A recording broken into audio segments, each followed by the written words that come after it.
Assalamualaikum warahmatullahi wabarakatuh. Izin memperkenalkan diri, nama saya Dina Puspita Wardani dengan NIM C2401231081. Pada kesempatan kali ini saya akan sedikit menjelaskan apa saja yang saya pelajari pada praktikum hari ini. Jadi pada praktikum hari ini itu saya membahas tentang reproduksi dari sebuah ikan. Dengan yang pertama itu kita menentukan tingkat kematangan gonad atau TKG. Apa sih itu TKG? TKG itu bisa diartikan sebagai tahap perkembangan gonad sebelum dan sesudah memijah gitu. Nah, tingkat pematangan gonad itu cara menentukan TKG itu ada dua cara.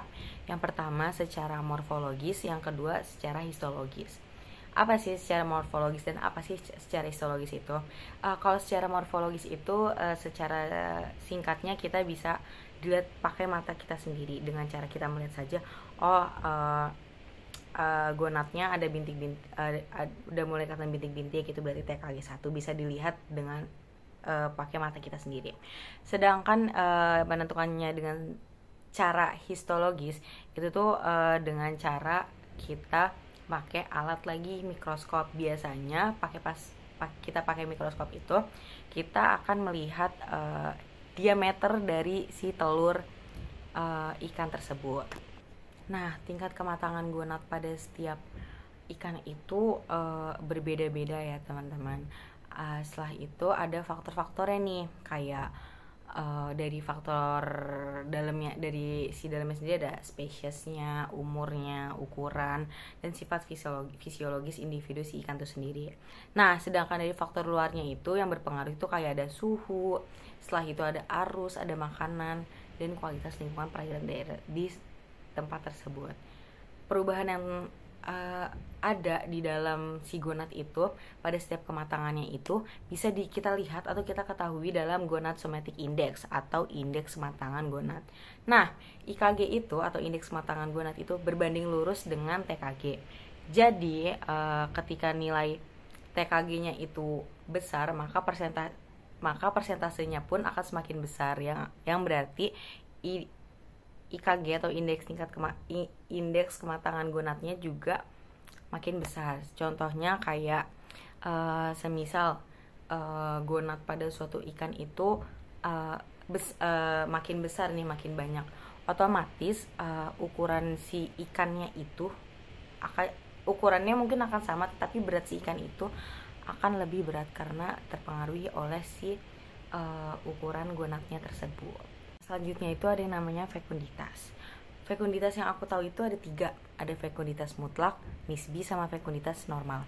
Nah, untuk fekunditas mutlak sendiri itu artinya jumlah telur masak yang dikeluarkan pada saat ikan itu memijah. Nah, kalau misalnya fekunditas nisbi itu tuh artinya jumlah telur per satuan berat atau panjang. Nah, kalau misalnya fekunditas total itu artinya fekunditas keseluruhan yang dihasilkan.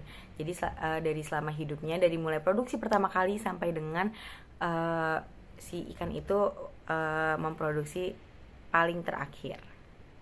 Untuk menghitung atau menemukan angka fekunditas itu kita bisa dengan 3 cara. Yang pertama ada gravimetri, yang kedua ada volumetri, dan yang ketiga ada gabungan dari gravimetri dan volumetri. Nah, apa saja sih perbedaannya? Secara gampangnya atau secara singkatnya, gravimetri itu yang dilihat itu bobotnya, teman-teman. Terus kalau yang volumetri udah jelas volume, itu berarti yang dilihat volumenya, dan gabungan itu yang dilihat antara gravimetri dan bobot dan volumenya, seperti itu. Nah, untuk keakuratan, yang mana sih yang lebih akurat antara gravimetri, volumetri, dan gabungan? Sebenarnya dari segi bisa dilihat dari metode kerjanya, volumetri itu memiliki keakuratan yang sangat akurat. Karena di metode pengerjaan si volumetri tersebut, itu tuh ada ketika kita sudah menyiapkan gelas ukur yang berisi 10 mili, lalu kita masukkan gonadnya. Setelah itu kita harus menambahkan Aquades lagi sampai angkanya tuh di 10,5 ml. Pada praktikum yang hari ini saya lakukan dengan teman-teman saya itu melakukan fekunditas pada gonad telur yang udah kita ambil waktu minggu kemarin. Kebetulan saya dan 2 teman saya itu mendapat bagian perhitungan yang gabungan. Cara pengerjaan untuk yang gabungan itu cukup sederhana. Yang pertama, kita bisa ambil dulu gonadnya dari si botol jar, habis itu kita keringkan. Setelah itu kita timbang dulu berapa sih berat dari gonad tersebut. Habis itu ketika sudah, kita masukkan ke dalam kita potong-potong gonadnya menjadi 3 bagian.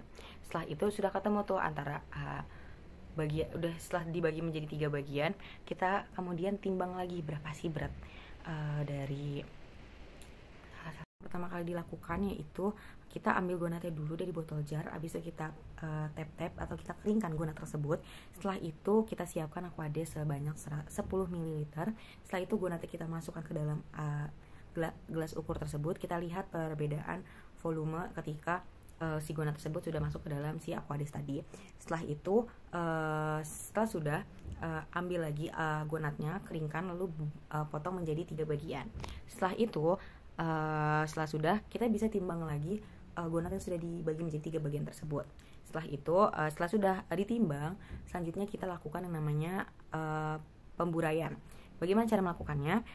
Kita siapkan lagi 10 ml Aquades, lalu kita bisa taruh ke dalam cawan Petri. Setelah terendam, kita bisa kita bisa burai dengan menggunakan alat bedah yang sudah kita siapkan. Setelah dirasa semua sudah terburai, kita ambil pipet tetes, kita pipet sebanyak 20 tetesan ke cawan Petri lainnya.